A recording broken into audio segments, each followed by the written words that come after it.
Five things off the wall. That's us, man. 24/7. You should expect the unexpected. I mean, Make it known that this is all about being 100% authentic. We are live now. So, with that being said, let's jump right in. Yo, welcome to Five Things Off the Wall. I am D. Wills. peace, beautiful people. It's your boy Dev. Hello, everyone. It's your girl C Mac. What's happening, man? I'm Walt. I'm here. My eye itches. Yo, this You pollen. here? You're just here? Is that it? Yo, Are man, you- the pollen are is you- winning right now, man. My eye is itching. God you- almighty. You crying? Yeah. So I saw something, and I'm sorry. I know we're supposed to open up with something different, but I have to apologize to Derek. Last week I did blow up your spot when you was crying, and I'm sorry for that. I read something that said we need to normalize male emotions and not make it a big deal and humiliate and ridicule our brothers when they are showing emotion. You were showing emotion last week, and I felt. Oh, yeah. I failed you, brother. I was showing exactly what you're showing right now, allergies. But you know what? This is I legit. can accept. I am Oh, in God. touch with my emotional side. So I'm in touch with I'm this good with it. corner of my eye because this allergy itch is serious. Ooh. All right, what we talking about today? My bad. Well, I think we got a good show lined up for everybody today. Coming to America, man. Yeah. Let's Dude, talk about it. I didn't care too much for it, Really? man. You said what, Devin? You didn't care for it? Not too much. I mean, yeah, I like the. I like the fact that it was. Yeah, What was your expectations, Devin? I went into it with none. To be honest, I didn't go in there with any expectations. But I just thought that it was like, this is cool. The fact that it seemed like it was just like a big party. With people just there. The storyline itself was okay. Wesley Snipes' part, I thought it was cool, but you know how some people thought that it was funny that he would come and choreograph with his people. Yeah. Nah, it really didn't do it for me. Well, shut up. Yo. The role team he played, I listen. I can go on for days, but I'm not, because I don't want to hate on the fact that they actually was able to get the movie. They was actually able to get the sequel back out, and Right. I'm pretty sure they made some good money, pushing it through Amazon. So shout out to them for that. But it just wasn't my thing. That's all. So my thing is, I didn't understand the Rotimi character. I almost felt like it was unnecessary. Mm-hmm. I He felt was like supposed to marry. He was supposed to marry the daughter, who was supposed to take over the kingdom. I fully get it, but I feel like that's a lot of star power. Even though I'm not saying he's like an A-list celebrity, but I just feel like he is a black A-list celebrity, especially with the what was in? He was in Power, right? Power. Yeah. He's a black A-list celebrity. And he was in Boss, which everyone needs to go back and watch. That's actually where he cut That's his when it teeth started. And he was in Deuces. And he was in Deuces. And he was in Burning Sands, wasn't he? Was he? I don't remember him in Burning I Sands. believe he was in Burning Sands. Is that the Pledge movie? Yeah, the fraternity movie, the horrible. So the thing was, he didn't have any lines, right? Well, he did. There were he had a couple. like one. I mean, But my take on that was, I felt like since he's actually an African in the movie, I felt like he should have had a bigger part. I mean, Not just because he's an A-lister, but because he's actually African. Just like Michael Blackson had an actual, So I thought the Michael Blackson character, again, I feel like they went a long way to get a lot of, it almost seemed like a lot of people who were fans of the original were called in to have a part in the sequel, which I thought was dope. Like Michael Blackson, you got Michael Blackson, Tracy Morgan, Rotimi, you got Tiana Taylor, Wesley Snipes. Wait. Morgan What do you Freeman. mean? What do you mean fans of the original? Everybody's a fan of the original. So, Right, I mean, I but don't think that's why they got him. but that's what I mean. Like you pulled all of these people in to kind of be a part of something historic. Like if somebody would have made the phone call and said, "Yo, Derek, you want to be in Coming to America too?" Of course, sign me question. up. Yeah. Quick question. What do you say to people who say you should not do sequels to certain movies? I I- don't I don't have a problem with sequels as long as it's not well see, let me rephrase that. Sequels I'm good with. Remakes, not so much. Right. And And I see think this was a sequel. thought this was supposed to be a remake, and I'm like, it's not. Nah, it was nah. Can y'all think of a remake that was like, yo, A remake? this is good as the original? Yeah. that's good as the original. I mean, you mean outside of superhero movies? I mean, because they, Yeah, of course, outside of superhero movies. remakes. They, Because they definitely rebrand. Marvel. Because every time I feel like every Yeah, time they a reboot superhero those. movie, I'm just they- talking about, can y'all think of a remake of a movie? that was that was better than the or a, original. a good as- remake or a just- sequel. Or just as good? No, remake. That was just as good as the original. The Wiz. Not the musical either. I'm talking about The Wiz versus The Wizard of Oz.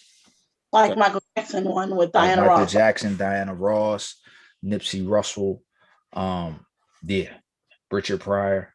Yeah, that was definitely a The good remake. Wiz, I don't care what nobody says. Somebody have to fight me behind that one. The Wiz is way better than The Wizard of Oz. The Wizard of Oz literally could have been burned and thrown away. I wouldn't go that far. I wouldn't go that far. It's just The Wizard of Oz was. I mean, it was a good movie, But the Wiz, took it up another level. Peace and blessings, Dev. We catch you next time around, man. Hi, Devin. Devin's Alright, leaving Dev. us. To all of our fans, Devin's leaving us. Peace out. It's hurtful, man. Peace out, little homie. He's abandoning us. He's abandoning us. I'm gonna give him my. All right, Oh, so my he's take. giving us- No, giving us we're the- not. Oh, The guns on the bang way bang, out. bang bang. Derek, bang, bang. no. Give us the guns bang, and then bang. fade into the background. All right, so He's my fading take into the on background. So we see all that. What is Now we that? get to see the whole crib. Nah, it's Yeah.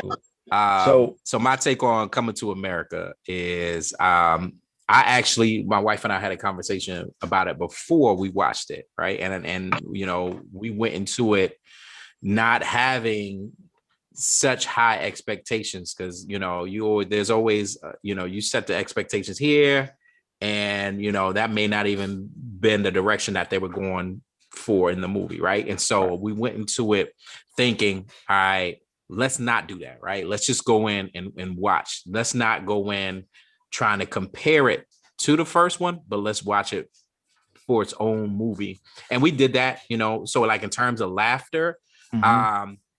there wasn't a lot of moments where I laughed like the first one, Right. Mhm. but I took this one as a movie where there was a lot of moments about Black pride. Yes. It was more so a family movie than the first one, because the first one, I mean, you had a lot of cursing. It was rated R. All right. So This one you can actually watch with the kids. Yeah. Hold up. Now, Mhm.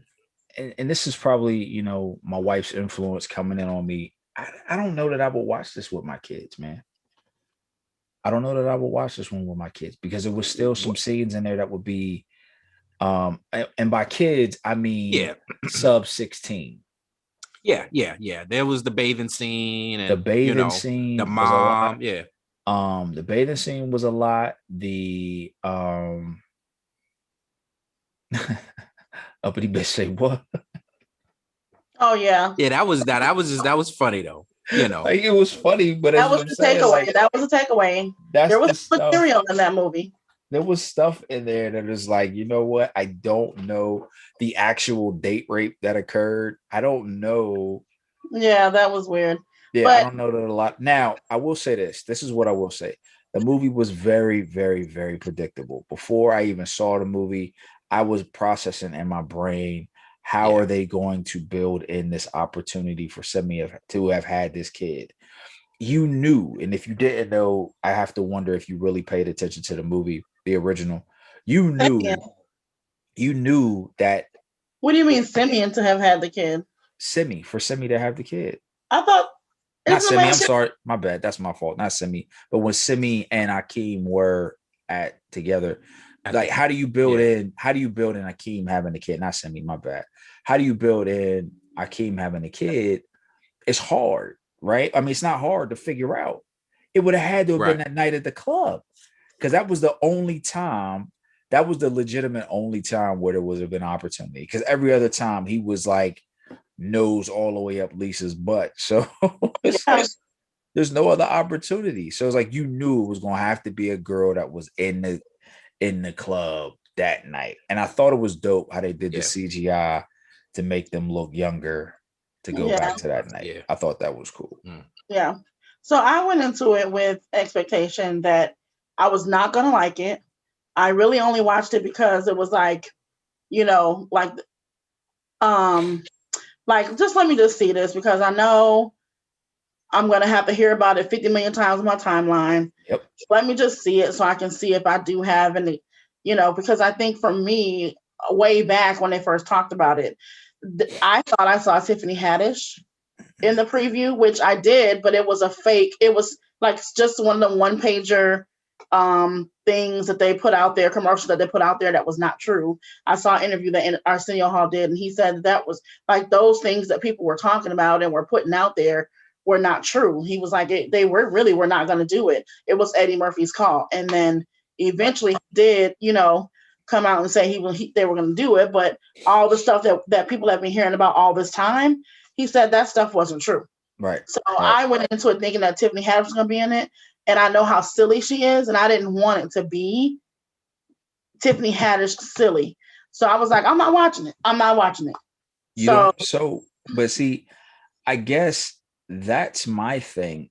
I would have liked to have seen her in it, because I feel like she would have added a layer of, personally would have liked to have seen her over Leslie Jones. I get it. The Leslie Jones character was perfect to play Hakeem's, you know, rapist. I get it. She was the perfect character for that. But the problem is, I mean, Tiffany would have been a good one for that too. I don't think she would have been, because she's not as old crazy as she is. But she's not old enough. I see her drugging somebody. I could, but she's not old enough. That's the thing. Like, so I heard Arsenio Hall say something on that. I think it's the same interview you're talking about, Crystal. He said, like, initially Eddie Murphy wanted Tracy Morgan to play his son, but it's like, dude, he can't play your son. He's literally, y'all the same age. He looked like, you know. I don't know if y'all saw my post, but I was like, he had to have owed him a favor, because I felt like Tracy Morgan's role in this was pointless. Again, that's what I'm saying. I feel like, well, in that interview, Arsenio Hall said that Eddie Murphy was like, Tracy Morgan has to be in it. Yeah. Like, because he's a fan of Tracy Morgan. But again, my whole thought process was, look at Derek being a daddy. This is what I'm talking about. This is why Five Things Off the Wall is different than any other podcast. Because there's no other podcast where a host will get up, go be a daddy, and then come back. And then come back. That's what I'm talking about. Five Things Off the Wall. Hilarious. I love it. That's what I mean. I feel like there were so many people who were a part of the movie that were probably like originally fans, or they respected the greatness of it. Like, the original was a great. So there was so many people. Like, they had Salt and Pepper, us, En Vogue, Salt and Pepper. Yeah, you know. I mean, I liked that aspect. Tracy Morgan didn't do it for me. Like, maybe he could have been like the guy getting his haircut in the barbershop or something. I don't know. I didn't like his role. I didn't think it was necessary. I thought it was, you know, but I'm with you. I like the star-studded whole thing. I thought that was cool. You know, I liked it. Like, I know Devin didn't like it, but I liked it. Yeah, against what I thought that I would do, but I really did like it. I would watch it again for sure. I think it's, you know, it's a good movie. Having a rough day, heavy day, and you just want something to get your mind off of things. I think Coming to America 2 could do it for me. Something that I heard a lot of people say, or a few people say, is that Black people in particular, their thoughts on this show, or I mean on this movie, like, we're so accustomed to seeing Black trauma on the screen. Yeah. And drama, Black trauma and drama, when it's not there, we immediately call it something trash. And it Yeah, was like we expected so many other things. we I did. don't know. I don't know that was why people didn't like it. I honestly feel like people were Yeah, because you holding a don't expect measuring in Coming to America. You already right, know. but people were holding up, I think, a measuring stick of the first one was hilarious. Yeah, Right. I didn't, me personally, I didn't think the first one was that funny. I think it's funny. Don't get me wrong. I do think it's a classic, but I never felt like the first one was hilarious. Like, oh my you're on the God. line. You're on the line, Walt. You're on the line. Yeah. See, here's the thing. The first one had so many one-liners and That's what it was. so many Right. moments, right? Right. And so I think that's what it is that most people can relate to, and when they think of funny, that's what they think of, right? So They've been bringing those into the movie though. But see, that's what I mean. I guess in the first one, the way I look at it with the first one, and I said this to some of my peoples back home, some of my good friends back home. You know, I think Eddie Murphy's best movies are the ones where he's not the main star. Like if he is the star power for the movie, and think about Coming to America, the first one, he was the star power. There was nobody else in that movie that was at that time, because Sam L later on, Sam L got his star power later on. But at that point in time, Eddie Murphy was like the ticket. There was nobody in that movie that could hold a candle to Eddie Murphy. It didn't. Right. But when you think about, like, compare Coming to America to Harlem Nights. Harlem Nights is hilarious. Yeah. That is hilarious. And I feel like Harlem Nights is a much better movie. But think about who's in Harlem Nights. You got Richard Pryor. You got Red Fox. Even though Robin Williams' character is kind of low, he's still in there. Yeah, that's different though. Even Arsenio's part where they shooting the gun. Right. Stop shooting that little part. You know? Arsenio's part in that joint was probably funnier than damn near his whole joint in Coming to America. You know what I'm saying? Look at Life. I personally think Life was funny, like hilariously funny. Martin Lawrence. Yeah. Well, what do you think? What do you think about Nutty Professor in the whole Clump series? I do not think they're bad movies. I'm not saying Eddie Murphy has made a ton of bad movies. That has not happened. Even the movies like Imagine That, even like Dr. What's the one where he played music? Wasn't he like a instrument player in one of the movies, Soul or not Soul? Was it Soul? Nah, Soul, that's Jamie Foxx. So it's not Soul. Then what it was a movie where he was actually playing. He was doing like a working, and he was in a band or something. I don't know. I mean, the only movie I think that was probably trash was the one where it was Metro. That was pretty horrible. That was terrible. Metro? That was the twisty braid Eddie Murphy. and Norbit. No, Norbit was funny. Norbit was funny. Y'all thought Norbit was funny? It wasn't a bad movie. I feel like Norbit was like a really. Oh no, not Norbit. Bowfinger. Bowfinger, yeah. Bowfinger. I haven't seen that. Great. Now I'm a fan of old school. I'm a fan of old school Eddie Murphy, so I could sit and watch the Eddie Murphy Saturday Night Live like over and over again. I used to watch it over and over again. Like 48 Hours, Beverly Hills Cops, those are my favorite Eddie movies. But to me, that even those like 48 Hours and Beverly Hills Cop, again, funny movies, good movies, but not his best movies. Trading Places definitely is probably the most underrated Eddie movie. It is. And that's probably because it's not a traditional Black movie. Like, so when we think of Eddie Murphy comedies, we tend to think of heavy on the Blackness. Even like Beverly Hills Cop, 48 Hours, with Nick Nolte, and Trading Places with, what was it, Dan Aykroyd. Yeah. Those I didn't think of and Jamie Lee Curtis. Jamie Lee Curtis was in freaking. Yeah, and it wasn't that those movies were funny, you know what I'm saying? Because a lot of those were like action, except like Trading Places. That was definitely comedy. But like, what was it, 48 hours? Yeah, I was in Beverly. That whole yeah, Beverly Hill Cop, a lot of that was a lot of the action that went along with it. Right. Last thing I'm gonna say about the Coming to America 2 movie was I felt like they could have had a better they could have developed the storyline a little bit more.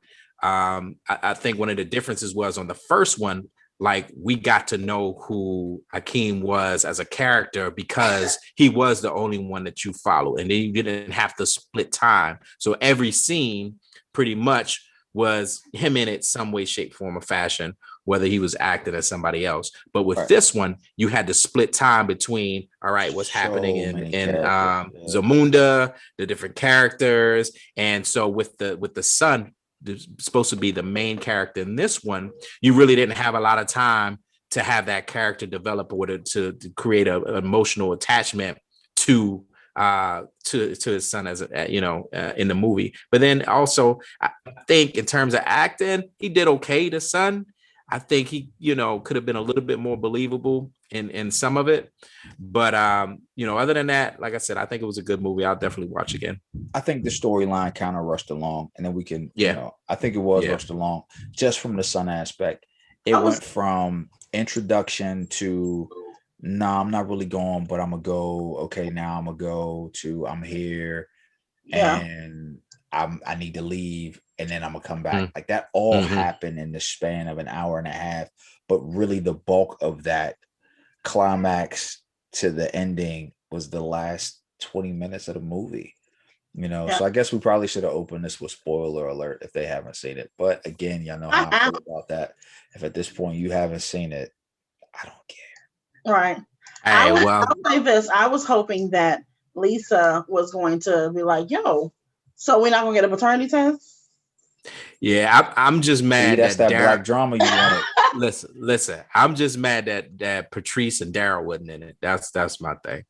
Oh my God. Daryl didn't have a space, man. But I think it would have been funny if Patrice and Daryl would have been together. That would have been a great dynamic. And it would have been funny if Daryl still had the soul glow. Girl. I mean, they brought back Peaches and Randy Watson and the preacher. If he would have had a dried up soul glow Jerry curl, that in Zamunda though, it would have had to have been in Zamunda. It couldn't have been though. It would have been funny. Or if he had the thing like the dude on Martin in the barbershop, where because he had the soul glow in his hair, it's bald right here, but then he got the shag, Jerry curl shag in the back. Yeah, like, I think they could have did a lot, but I found out the reason why he wasn't in there is because he's a producer for like I don't know if it's Chicago PD, one of those major shows, and it just wouldn't work with his schedule. So Yeah. And I think Patrice is just not acting anymore. She kind of fell off the scene and she keeps private. That's what's up. That's what's up. All right. What else we talking about today? So our next conversation needs to be around Marjorie Taylor Greene. She's a congressman, or she is a senator? Congress. I think she's Congress. Georgia. I know that for sure. Yeah. And I know she's new, so she can't be, because the Senate was Ossoff and Warnock. Right. Yeah. So she's the House. She's in the House. Yeah. She's all right. So for those that don't know, this lady made a statement. And what I found to be most ridiculous about her statement, she made a statement about voter suppression and how standing in lines to vote is not a form of voter suppression. What is voter suppression is her having to wait in line to go through metal detectors to come into the Capitol building now, right? Yeah. She compared her having to go through a metal detector for her safety to people having to wait in long lines for hours at a time to vote at a precinct that could be that could be mitigated. This entire voting process could be mitigated, but we know that in some places, voter suppression, a form of voter suppression, is packing the polls so that way people they become disenfranchised. and they don't want to go out and vote because I'm not standing outside for an hour or more to wait and vote. Maybe I physically can't. Right. Yeah. Well, you know, a lot of them grasp at straws for their arguments. But you know, it don't take a lot, you know, to convince their Base. constituents. So yeah. Mhm. But see, what I thought was hilarious about her and her statement was the reason why metal detectors are there are because the same people you're pandering to stormed your job. Right, that part. And literally caused massive chaos. Like, this is a historical moment, and you're complaining because these people are trying to keep you safe now from people that you're continually pandering to. Like, she's an idiot. Now, isn't she a part of QAnon? She spouted off some of their beliefs before, yeah. Okay. Yeah. So people, here's the thing, vote. Mm-hmm. I mean, and from what I understand, I think that when she was running, the person that was running against her, I think dropped out or something. So it was one of those things where she was the only person that you could vote for. Well, I mean, I think it's that, but then also, you know, Georgia at the time, except for this previous election, pretty much most of the representatives were Republican. So, I mean, yeah. Again, I can't with them. Like, your politics, who you believe and who you support politically is one thing. I'll never question anybody's politics. But when your politics is hateful rhetoric that is baseless and without any substance, and it causes so much division and so much just destruction, how can you get behind that as a person, as a human? I mean, if you're a hateful human being and that's what you want to get behind, cool, I get it. But if you call yourself a child of God, or if you call yourself a loving and caring person, you know, I can't see me blindly following anybody political. Yeah. You know, not blindly. Yeah, she's special. She also something else that she also did was she put up a very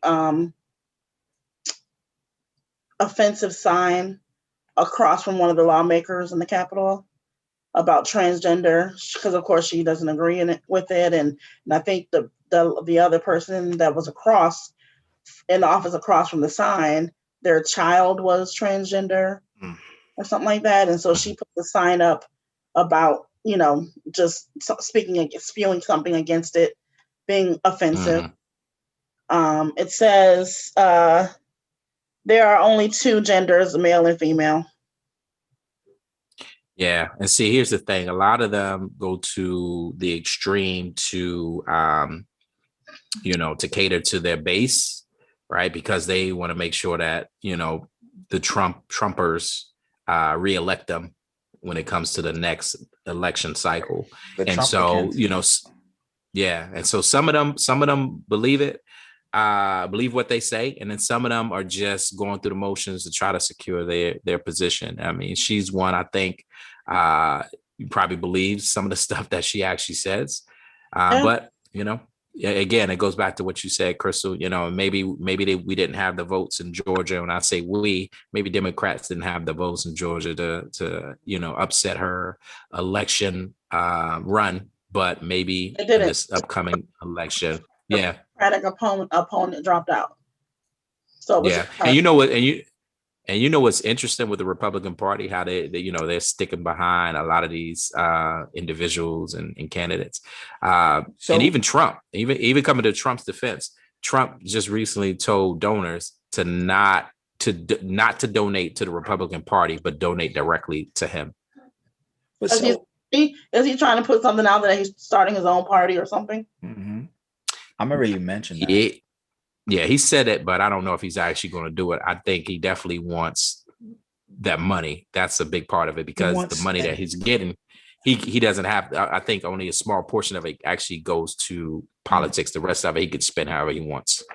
So here's my thing with the Republican Party and them endorsing and supporting and continually following up, whether they're, you know, legit Trump supporters or these politicians who are spouting these ridiculous, outlandish things. These people are representative of the 74 million people who voted for Donald J. Trump in Yes. this last election. They witnessed through this entire election cycle, these people witnessed that there is a large portion of America that will endorse that level of what we consider to be foolishness. They will endorse, support, and get behind, and enthusiastically get behind that foolishness. So if I need to maintain my power base, what do I need to do? I need to get them 74. That's a massive voting block. If I can get that voting block to stay on my side, I ain't never gonna have to worry about leaving office, especially if I'm in a traditionally conservative state. You know, a state like South Carolina, man. Lindsey Graham, Joe Wilson, Henry, Governor Foghorn Leghorn McMaster, those guys know if I align myself, the state attorney general here in South Carolina, if I align myself with Donald Trump, the people who voted for him, when it's time to vote again, they're going to vote for me. They know Yep. that. Yeah. Even though Dev's cousin Jamie Harrison almost got Lindsey Graham to have a heart attack, and he almost lost his spot. Had my kids running around here talking about Lindsey Graham, only care about Lindsey Graham. 5 years old. That's a shame. You know what I'm saying? But they knew it. It was evident. Shouts out to Jamie Harrison, man. Jamie Harrison, excuse me. Shouts out to the brother, man. Pray for he could do something big. Yeah. All right, let's jump to the next topic, people. Let's talk down there in Louisiana, they doing it again. Metairie. Down in Metairie, Louisiana. Same city. Restaurants. Maybe we need to go to a restaurant down there. It seems like they always have something interesting down there with the quarter slot, man. The food is great. It's not quarter slot, it's quarter view. You know what?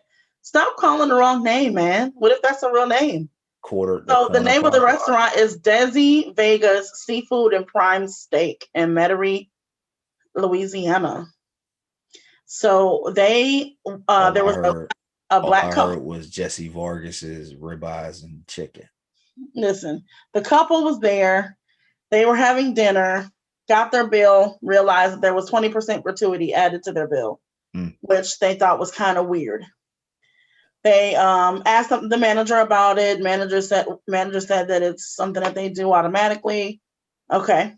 Wait, you left out a part. Okay. They asked the server about it. The server said that's something that they do regular. Yes. And they didn't believe it. So they called the restaurant. Well, no, they asked the manager before they called the restaurant. No, that's what I'm saying. The article I read. Listen, they asked the server, they asked the manager, then they called the restaurant. And the person that answered the phone said they didn't know anything about a gratuity policy. So then the manager, they got the manager on the phone. The manager immediately asked, "Are you calling from the restaurant?" And the guy said yes. So the manager immediately stuck to the story of, yes, we do have a policy. Okay. Well, the husband still was not satisfied. He still felt like that was fishy. So he found a white couple in the restaurant, asked them about it. The white couple, no, we don't have that. No. Been there several times. They never had that problem. Yeah. And then they called the manager back over and asked if he lied about it. And the manager admitted he did lie because him and his server had a conversation about the couple and prejudged them. Even though the couple felt like they were having a really good time, they were mixing well with the server and everybody else and thought it was a good time. But for whatever reason, they were already prejudged and added that 20% on their bill. And so they didn't think they was getting a tip, huh? No, I didn't think they was getting no tip. Yeah. And now you it's like, I don't have a problem with tipping for good service.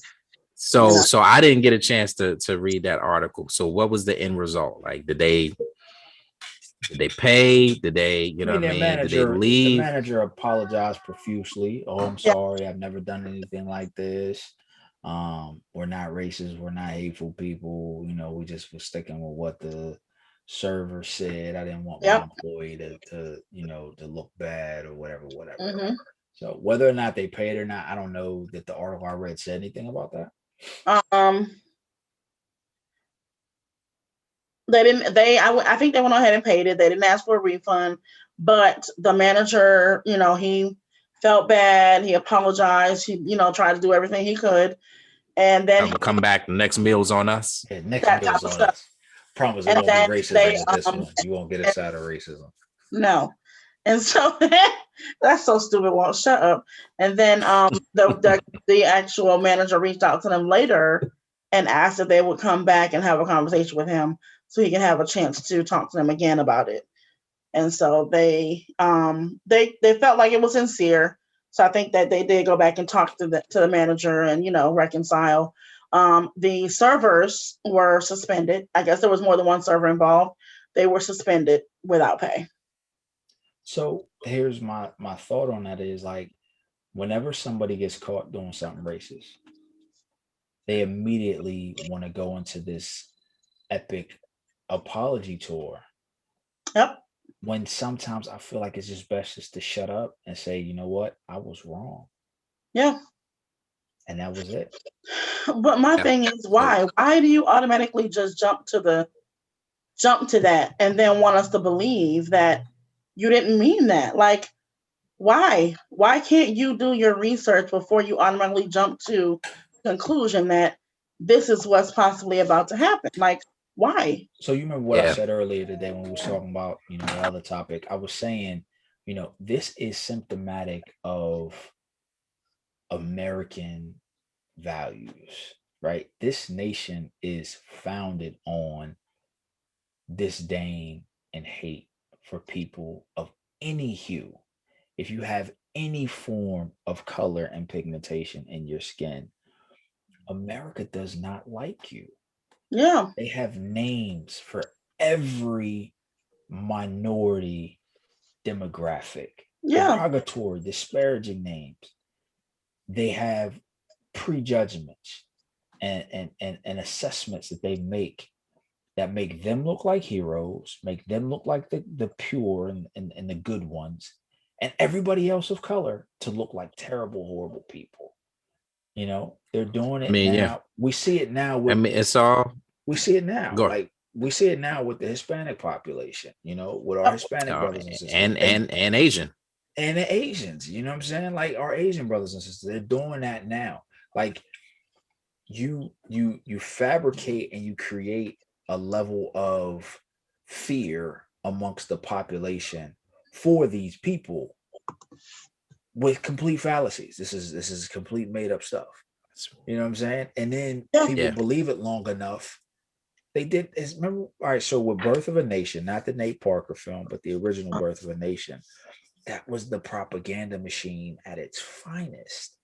They painted blackface on white characters and they portrayed black people to be villainous, murdering, raping, pillaging, terrorizing white people. What does that do? And they, you know what I'm saying? What does that do? And that puts in the mind of these white people, oh my gosh, everybody black is dangerous. Yeah. And when you have 400 plus years of propaganda going on, right, it sticks, right? And and it's not just America. You got a lot of, I mean, we see what's going on. We'll talk about it a little bit later, but you see what's going on in Britain, so yeah, we'll talk about that one. But, just thinking about it, like I said, 300, 400 years of slavery, right? Which leads us to our next topic.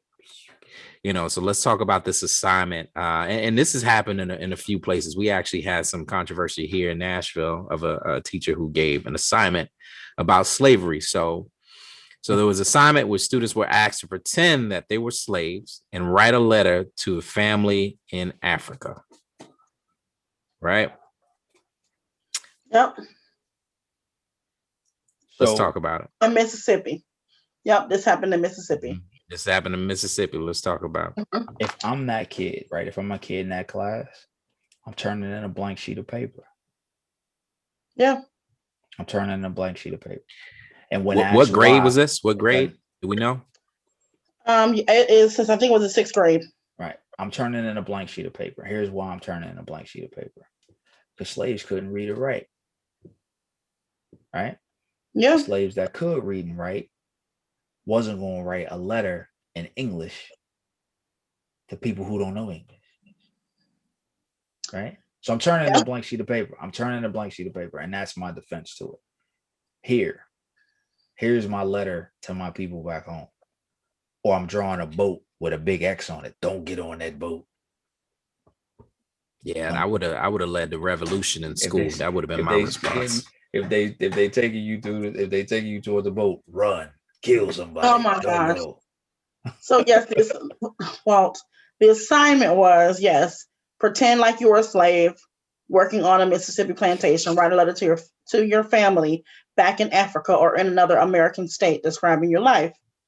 Also may want to discuss the journey to America as well as your day-to-day tasks that you had to perform. The journey. Well, Hold on, the journey and the task. If this is not rewriting the history, oh my gosh, y'all gonna get me angry. You may Hey, coming to America. They came on a golden jet. I'm sorry. You may also want to tell about the family who live with or work for, and how you pass your time when you aren't working. Getting my ass whooped is how I pass my time. Getting the meat tore off my back is how I pass time. Right. But you know what? Those go ahead.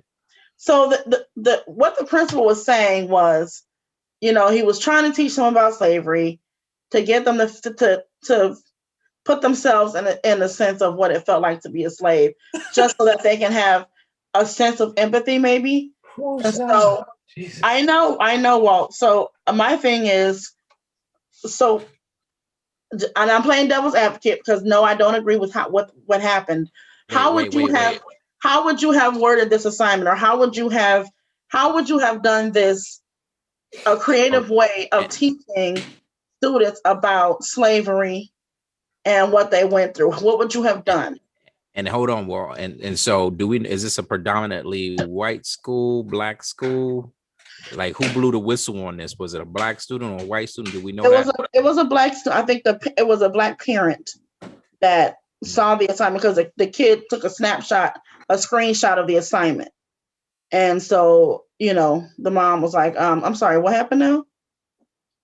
So yeah. So first, I would say if you want to do this, if you want kids to kind of understand exactly what's happening in slavery, you got to be truthful and honest. And the way this assignment described it was anything but. Okay, Walt, you may speak now. Nah, I'm cool. I'm not saying nothing about it. In sixth grade, I threw a desk at a teacher because he violated my personal space. He put his hands on me. So my response in this moment would have been everything but right. Everything but right. Yeah, I was pretty rebellious in sixth grade too. So right. Were you horrible temper? So if your kid took a stance like that, how would you feel over this? They were eighth graders, just for a correction. They were eighth graders. But if just like you felt like you were disrespected or whatever, you would be okay with your kid throwing a desk over this? Look, let me tell you my father's response. I did not tell my father. I didn't tell either of my parents what happened. Right. I didn't tell them all of the details. They knew I got in trouble at school. They knew I overreacted. They knew I wilded out. I swallowed it. I let it go. I ate that. And the reason I ate that was because I didn't want my parents to overreact. Because if I'd have said, yo, this dude came over to me and he dug his nail into my knee because I wasn't being quiet in class. Right. Who did that? The teacher or the teacher? I'm sorry. Right. I'm being a sixth grader and I'm being, probably talkative or whatnot. He was probably fed up. He was having a long day. I get it. I'm a teacher now. I understand you have long days. Right. And he lost his cool. So he came over and he I didn't like his tone. I didn't really like him. So he came over and he dug his nail into my knee to try to get me to be quiet. And it was like at that point, oh, word. I know what this means. We about to have to fight. So In sixth grade. I let it ride the entire class period. He made me stay after class. He wanted to talk to me. I spazzed out. I threw a chair. They called security. Yes, it was a whole big deal. Yes. Wow. I Have never you liked it. since taken anger management? That wasn't an anger management issue. You put your hand Uh, up. That was a guarantee. That is a certified way for me But to you file waited. claim. That was premeditated. You waited. Oh, I didn't plan on throwing a chair. I planned on Yeah. just having words with him. Like if he would apologize and said, you know what, I'm sorry, I did blah blah blah blah, but you did this, that, and the third. We probably could have left out of that room and everything would have been okay. But it was the fact that he wanted to play all tough and high and mighty with me. Work. I didn't get in trouble because I never acted out like that. I never was that level. So you didn't. There was no consequence from the school side as well. Right. Might have had like in school suspension. They knew me and they knew that wasn't my character. He wasn't going to make a big deal because if he makes a big deal, then he has to acknowledge that he was wrong That by he putting his was hands wrong. on me. So what is he going to do? He's not going to say nothing. So I never told my parents like the whole details of it. It wasn't until like I was in high school, right? And this is years. So this is like sixth grade. So it was years. I might have been like maybe a senior or junior or something like that in high school. When I told my father some 5 years later, or however many years later it was, he got angry then. Your dad. He got angry then. Why didn't you tell me? I'd have broke his nose or whatever. That's Well, My father well, was livid. did you have a potential lawsuit on your hands? No.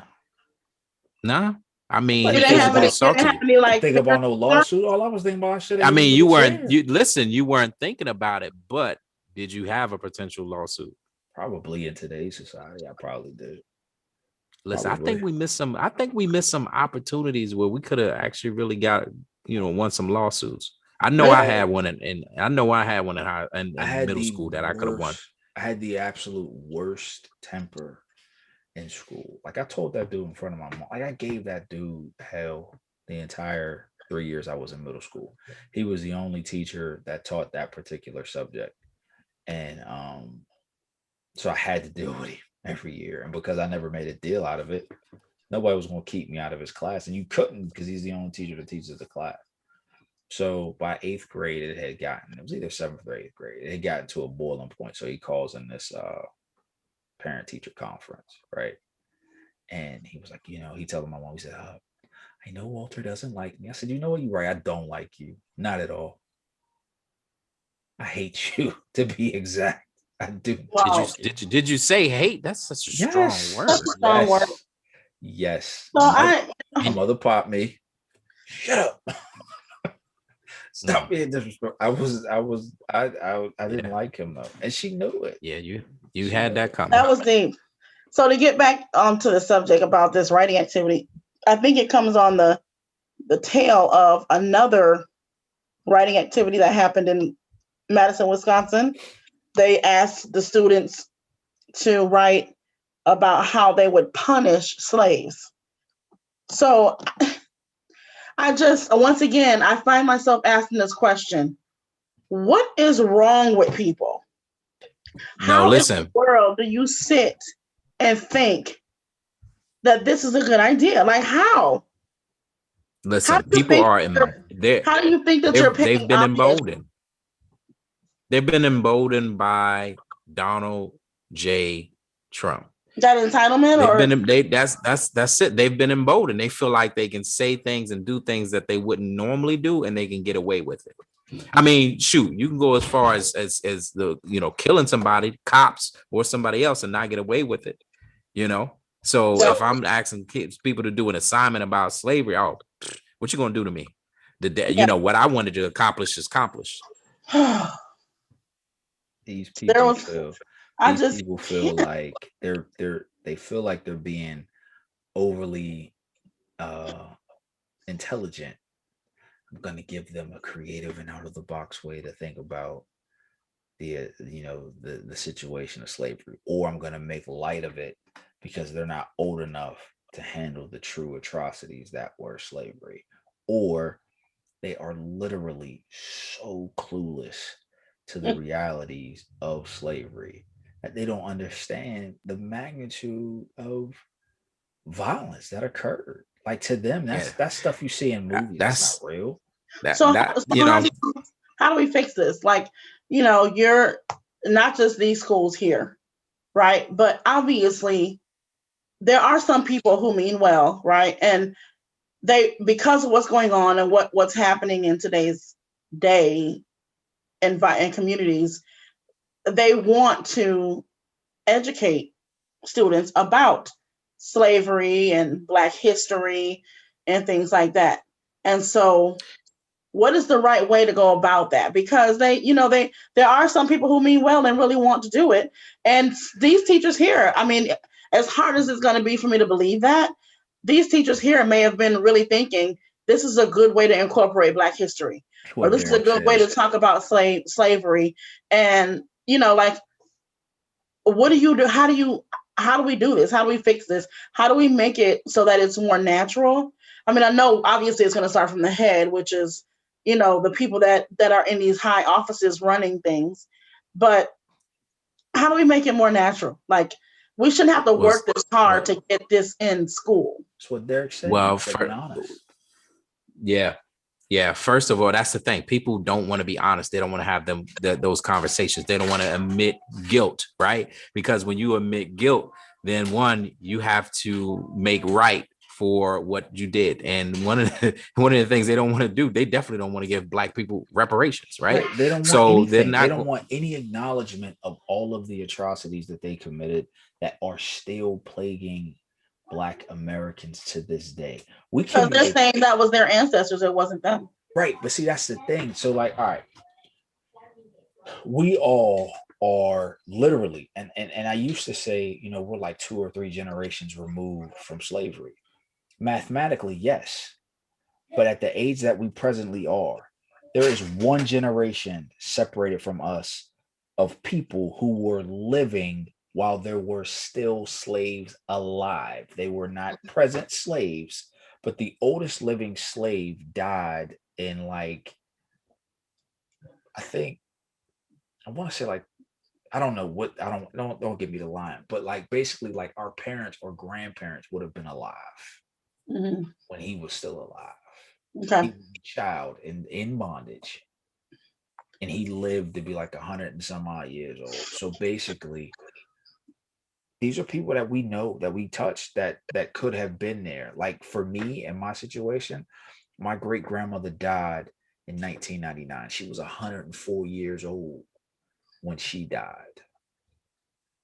104. Wow. So It's a long life. slavery was officially, the Emancipation Proclamation was signed when? Shoot, beats 18, me. I Was ain't it going. 1896, huh? was it 18? 1896, huh? 1896. Not South Carolina State, is it? South Carolina State year? Oh, I don't know. Somebody look it up. 1896. I'm looking it up. Yeah. yeah. My thing is, I think another part of that is, if you want to correct this, one, you got to get people who really care about the students in front of the students, and people who understand the students. So we need more educators of color in the classrooms. And then two, if you do have a teacher in there who is just clueless and doing something like this, they need to go through cultural competency trainings. They need to go through implicit bias trainings. They need to understand true history, and some of that is doing some of this work on your own. So if I feel like I don't know that much about a particular subject, I'm going to seek truth by doing my research on my own. And a lot of people, and either you're going to go to the books that's going to tell the truth about the story, or you're going to go to the books who try to whitewash it because you really don't want to face the truth. And so I think those are just a few solutions to the issue. So when you look at the chronology of, the chronological order of from the abolishment of slavery to present day America, we are literally what, 40 years removed? 1863. Huh? 1863. 1863. I'm sorry. So we're literally like 40 years removed from the civil rights era, right? 40 or 50 40, 50 now because it's 2020. Yeah. Yeah, so we're like 50 years But removed 21. from, yeah, we're 50 years removed from the civil rights era. 50. So my parents are 70. Yeah. You know what I'm saying? Yeah. So it's like you can literally count back. There has not been it hasn't been 100 years even that has passed from the last significant officially documented outward signs of racism. Yeah. COINTELPRO was in the 70s, so it's like Hmm. these people, Yeah. like you said, Derek, they have to at that point, if you want to be, what are they afraid of? Why are they doing it? They're afraid of acknowledging that, yeah, it was your ancestors, but what ancestors are we talking about? We talking about like your great, great, great, great granddaddy that you never met? In their mind, I think some of these people in their mind, that's what they want to make it out to be. But when they start doing the math, you realize real fast, it's your grandfather. Your grandfather. This is your great grandfather. This is your Yeah. pap. This is your That's pap right. who sat on the porch, who you thought was just a mean old cantankerous man. No, Yeah. he was a hateful racist. He was Yeah. Right. probably one of the people that sat at one of those lynching parties that we see in the videos, or we see the pictures of. He was probably one of them people. Yeah. Speaking of He taught you some of that hate. yeah. Speaking of hateful racists, let's talk about Papa John's. Why is he even still a topic? Why? He doesn't even Because own the this company. dude, That's Shaq's company now. nah. Ain't it? Does Shaq own it? I don't know if he owns it. I But know he owns a portion of it. I know he got stake in it, right? See if he got. Yeah. He's majority on the stake. board, ain't he? Yeah, Is he on see a if he board? got- I He's thought on he there. had- Yeah, he's a part of it, but he's not the I thought he owner. had majority stake. We would have to research that. You want us to look that up for you? Yeah, man. But anyway, Papa John's, Mr. Schneider, John Schneider. Apparently, he John spent Shatner. he spent Schneider. 20 months trying to get the N-word out of his vocabulary. Listen, if it take you 20 months to get the N-word out of your vocabulary, listen, I don't think it's going away. I think, you know what? They'll probably find this dude in a sane asylum. Going nowhere. He ain't going nowhere. They're gonna find him in an insane asylum saying the N-word more times than your boy from what's the dude? Don't believe me, just watch. Saying it more times than that dude. Bruno Mars. Huh? Bruno Mars. No. What's the dude? Trinidad James. Oh. Yeah. Oh. Yeah, they'll probably find I him. don't know. I'm not aware of the straight Trinidad. jacket. What'd you say? I wasn't aware of what was going on with Trinidad James. What happened with him? I'm just saying, on his song, Don't Believe Me, Just Watch. Oh yeah. What comes after that? No. I don't know. That's you don't. Dude, Oh nobody yeah, likes Trinidad. You know. I don't know. Oh, y'all don't know the song? No. I know the song, but I don't know the words. Like all the Only words. Don't Believe Me, Just Watch. I know is Bruno Mars. Yeah, she does say that too. I know the song that you're talking about, Derek. I just don't know the words. Well, what follows after he said "Don't believe me, just watch" is a whole bunch of N words. So N-word. So yeah, that's probably how they go and find John. So how do you? So I decided in like 2007, 8, something like that. I decided I was done using the N-word, right? Like as a colloquial form of greeting, right? I'm not doing that no more. I decided that long ago. It took me 30 minutes. You know what I'm saying? 30 minutes. As a person who've used it for how many years? At that stage of my life, probably, 20 years or so, I've been using that word, right? So well, we don't. How that just brings up the question: how long has John Schneider been using? not just how long has he been using it, but what level of hate is like built up inside of him that he is unable to stop being hateful. Like how? Like how? Usually when Yeah. people see that they're doing something wrong, it's almost an immediate change. Oh shoot. Like I gotta quit this. I can't keep living like this. I people don't struggle, you know. If I know I have not used the F word and I don't know how long. Okay. Not the F bomb, but the F word, you know. Yeah. The one used in reference to our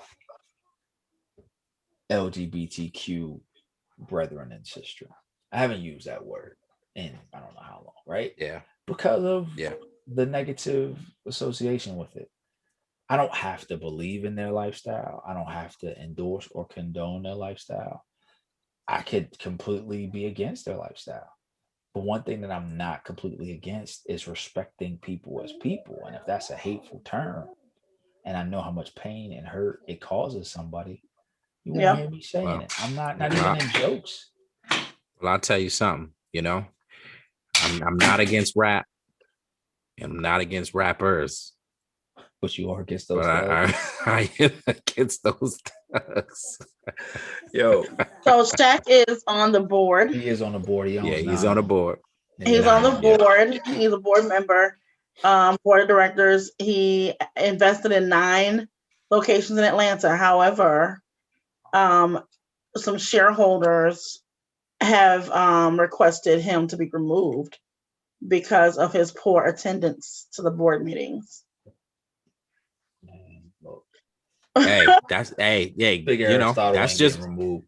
hey, Move listen. him. Move him. Hey, Move the big Aristotle. remove me from the board. That's less work for me to do. Let me just keep They getting not, them Not investments. removing Shaq.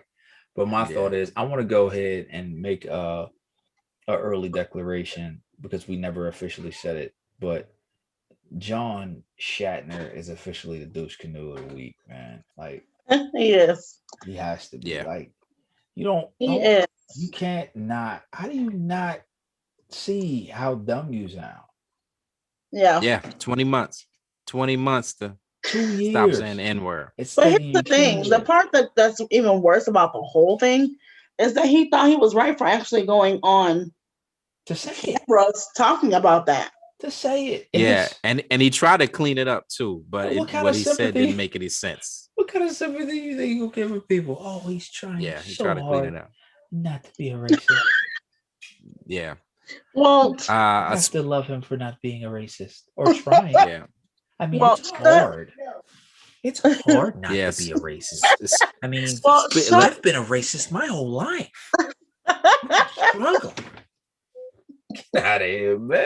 Get why out do of you here. have this conversation with Judas and the Black Messiah over here? And just in case you forgot, Judas and the Black Messiah is still streaming on HBO Max for the next 5 days. You better get in Hey, there. listen. You better watch it.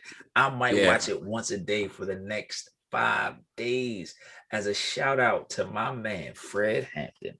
Rest in So- peace, Chairman Fred. So I haven't watched it yet, so I'm gonna try to watch it soon, maybe tomorrow or something. So- have y'all seen one night in Miami? I've seen One Night in Miami. I I've haven't seen watched it yet. I've Listen, seen I American But just- wait. I'm done with you, Derek. I'm done with you. Listen, not seeing listen, it. I'm gonna watch it. Okay. So anyway, the Jim Brown, there was one part, Derek. I know that you haven't seen it, but there was one part Spoil in it for that me. movie. It's a spoiler for Derek that I could not. It stuck me so hard in One Night in Miami when Jim Brown was talking to I forgot his real name, the white guy that he was talking to on the porch, and the guy needed help. His coach, yes, and he needed help. I guess his daughter told him he needed to move some furniture. So Jim Brown was being nice and said, "Hey, you need me to help you move some stuff?" And his coach said, "Now, come on now. You know we don't let N-words in the house." I wasn't ready. And I I mean, think I did hear literally, about that. they had a whole conversation, just like the guy singing Jim Brown praises. How grateful he was for him, and how he said he Making would, all of you know, Georgia proud. Right. yeah, and Yo, I made this promise to your aunt that I would, watch after you and make sure you were good. And then as soon as he's like, yeah, let me go ahead and help you move that furniture, he's like, oh, come on now, we don't let ends in the house. like, what were What? you thinking? What were you thinking? What came over you? The That audacity. I had to pause, like I had to just stop for a second and take that in. Listen, I did hear about that part. I was watching a movie though, where Sidney Poitier, I want to say the white man in the movie called, I don't know, but I know the white man called him, it was in the heat of the night, he called him the N-word and he smacked him. Nah, it wasn't just that. It was Sidney Poitier slapped him. Yeah, it was the sheriff. Yes. It wasn't the sheriff. It was in the heat of the night. They were going he was with the sheriff and they were going up to see the town, like the guy who basically ran the town. He was like the wealthiest dude in the town. Oh yeah, he was with the sheriff. Yep. But Sidney Poitier was like, yo, I gotta ask this dude some questions about this crime. Like, and they was like, nobody goes up there and talks to him like that. And he was like, I'm going up there to talk to him. So Sidney Poitier goes up there and the dude says something to Sidney Poitier, and Sidney Poitier like kind of mouthed off at him or whatever. And the dude slapped him. And Sidney Poitier slapped him right back. And he grabbed his face. He like called him Sheriff. He said, Sheriff, that man assaulted me or something like that, right? You know I'm about to find that, right? No, it's in the heat of the night. That's the original In the Heat of the Night. And he goes, they call me Mr. Tibbs. yeah. yeah. I got the DVD, man. I love it. I think he had called him the N-word and slapped him. And I watched In the Heat of the Night. Why don't I remember this? No, the movie. This was the original. This was the movie. Okay. Yeah, Virgil Tibbs. Yeah. He was Virgil Tibbs. He was the original. And listen, and they wasn't showing stuff like that on TV back then.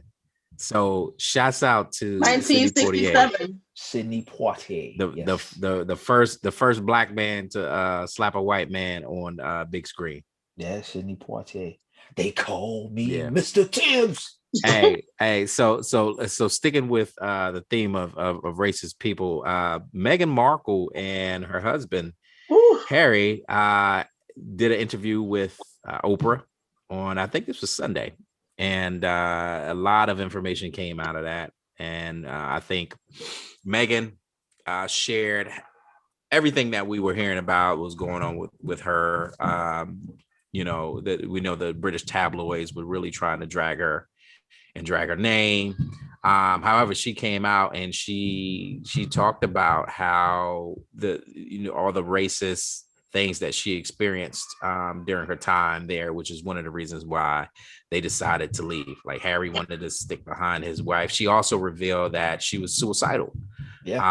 Because of everything that happened. And one of the things that stuck out with me was the question was raised about the possible skin color of her her baby.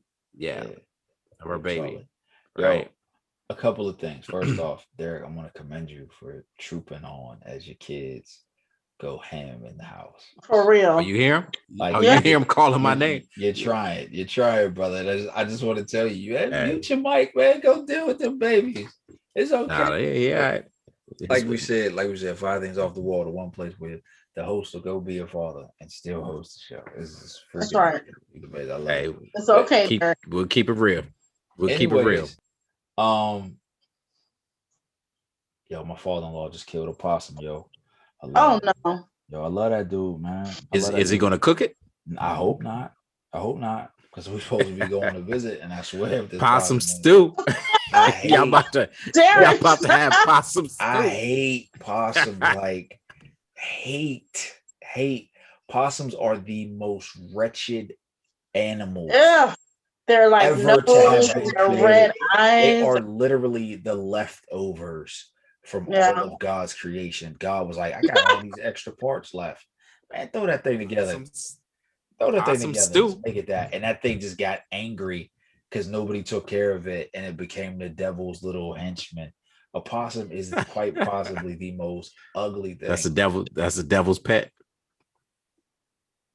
So speaking of ugly things and possums, I shot. Piers Morgan. I was shooting at a possum in my garage. Really? So how do we transition? How do we get possums and Pierce Morgan? Like, just tell me. Is it just because they both funny looking? They both funny looking, and they overreact.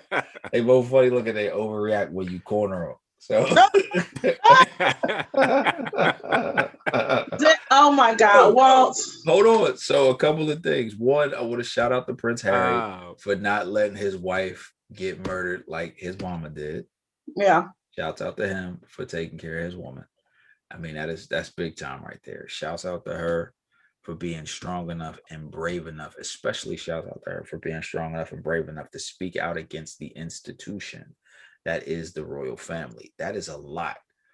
And I need somebody to do a quick background check on Meghan Markle to make sure that her name is not really Sunshine, because this woman made him leave the royal family. He left an entire country, turned his back on a whole country. Is that WAP?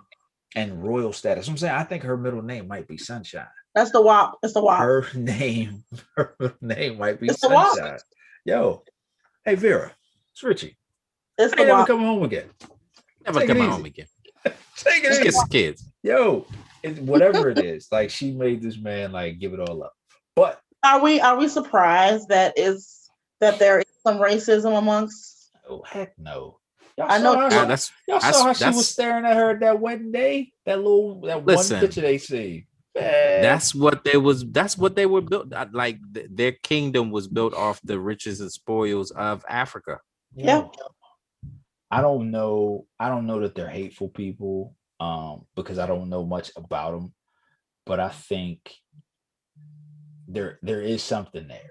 There's clearly something there, and I think for her to be able to come out and speak against that institution, it had to have been so much, man. Like so much. And then how, like, we always knew Harry was different. We always knew he was different.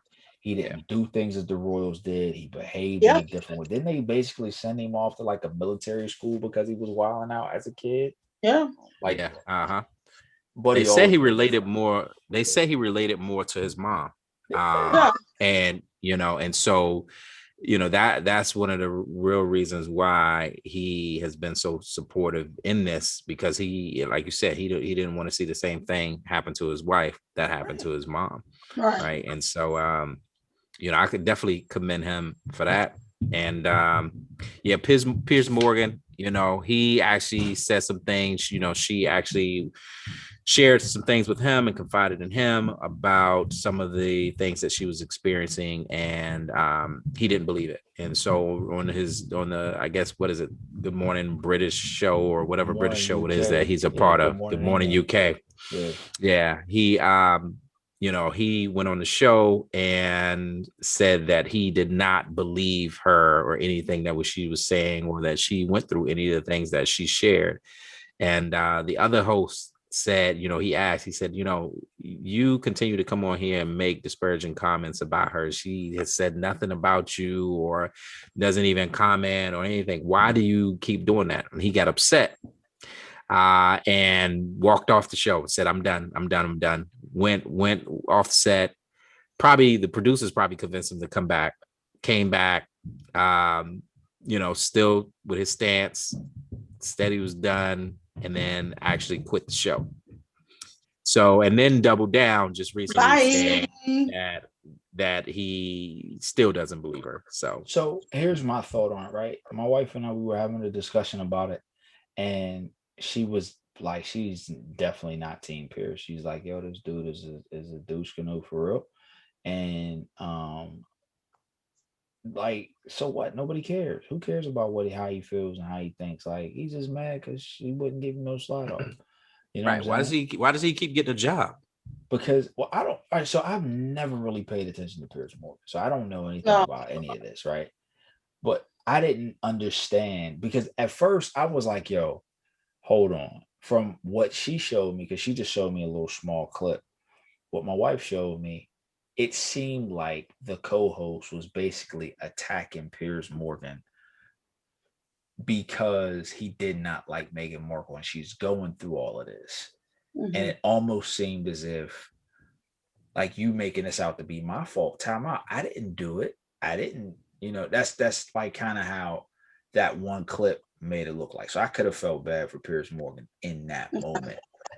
But then in talking to y'all and realizing that he was still denying and doubting and still speaking negatively of her on the show, even Yeah. after knowing what she went through, it's like, he's acting like a crazy possum, man. He's overreacting. He got cornered. He overreacted. He showed his teeth. His skin flared all Yeah. back. So now he's Yeah, he's enough. not the possum. Walt.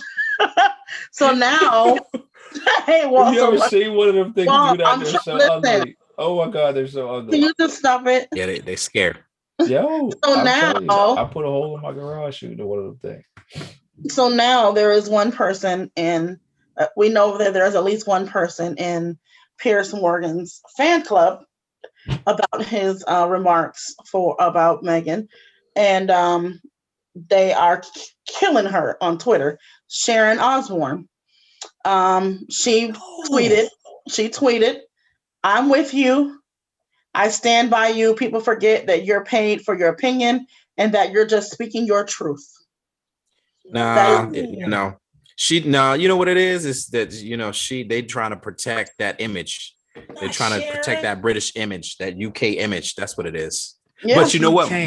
She can't protect nothing. Her husband is Ozzy Osbourne. Stop it. There's nothing to protect. All right. He they got that pride. Eats crow. Nah, this dude is. They got that pride. Nah, Listen, she is the they mother got that of pride. Jack Osbourne. Them are some of the craziest British people ever. Like, yeah, maybe, listen, and you know what it could be. Maybe she and is just supporting him as a journalist. Like, don't vilify him for speaking his truth, and that might be his truth. He might be a scorned and hurt man. He could be. I mean, he's funny looking. He might not get that many women to show him some attention, and he might be hurt, or maybe he is never told no. He could come off as a guy who's never. He comes off to me as the guy who never hears no. he's a douche. That's what he is. He's the douche canoe. He is. He is. That's what it is. Him and Joe. He's the type that wants to be able to say whatever he wants to say without anybody else responding or saying anything to him. Without any consequence. Without any consequence. Right. So him and Joe Shatner should. I don't think his name is Shatner. Snader. I was like, that's William Shatner. And I Snader. Used to associate him with Captain Kirk, man. That dude. Yeah. Even though Captain Kirk is directly responsible for every black man getting killed off of Star Trek. Word? You a Trekkie? Not really. I just know that no black man except for LeVar Burton. Yeah, LeVar Burton is the only one to ever make it. Wow. What I know is that Sharon should have kept her thoughts to herself. Listen, I'm gonna ask a question that we asked on Twitter. I'm gonna ask a question that we asked in season 1. Would you ever consider leaving America and living in a country that's predominantly black? Depending on the country. I don't know. Oh my God, I don't know. Yeah, I don't know that I would just like pack up and bounce to any country. But I think if I had an opportunity to live like maybe in a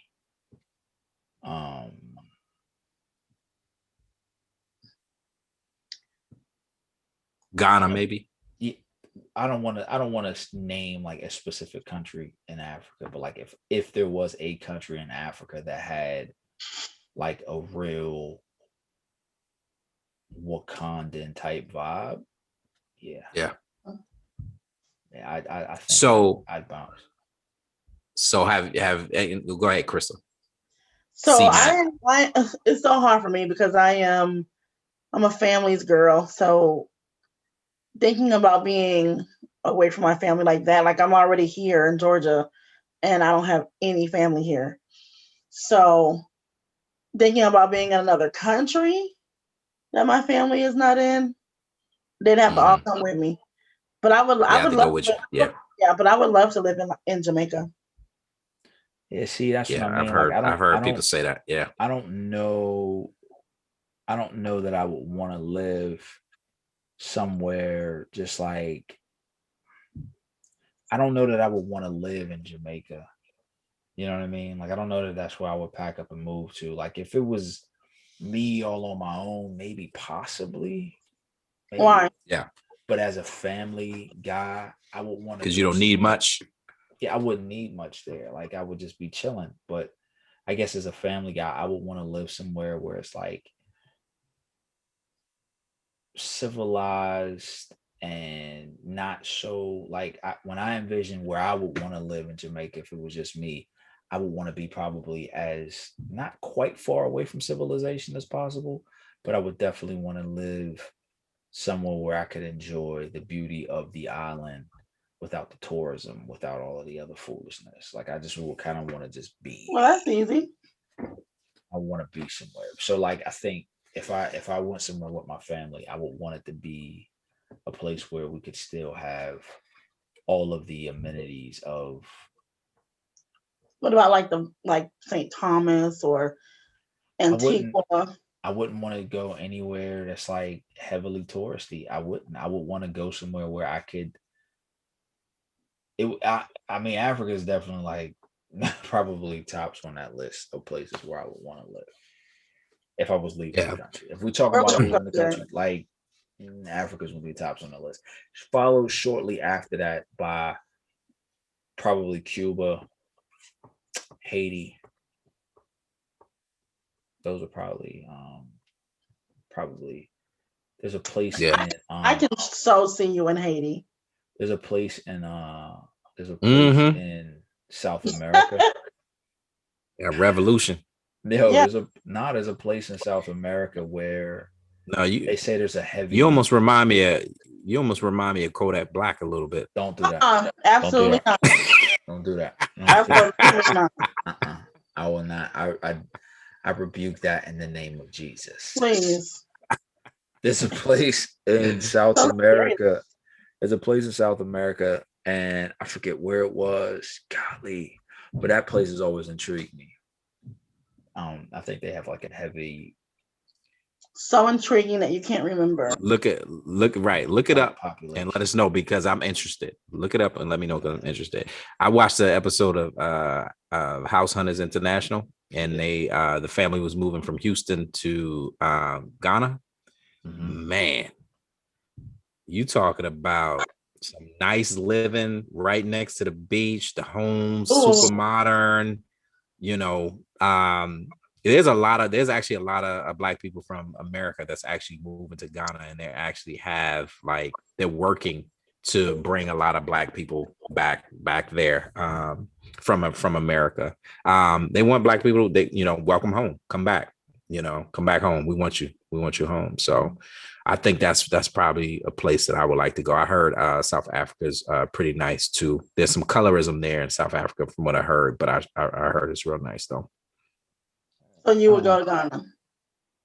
Yeah, that would probably be my first choice. I've never been to Jamaica, plan to, but I heard it's pretty nice. That would probably be on my list as well. So, love Jamaica. But well, so you said something Wakanda like. So you waiting for Akon City to be built? No, and when I say Wakanda, like I mean a full sense of pride and self with all of the modern first world amenities. You know what I'm saying? Yeah. When I say Wakanda, I don't necessarily mean like, of course, the futuristic space and superheroes jumping out of trees. I don't mean that, but I mean literally like that entire, just that whole vibe of just love. You know what I'm saying? Just love. I love that. That's what I want, and that was the reason why I asked the question. I want that feeling.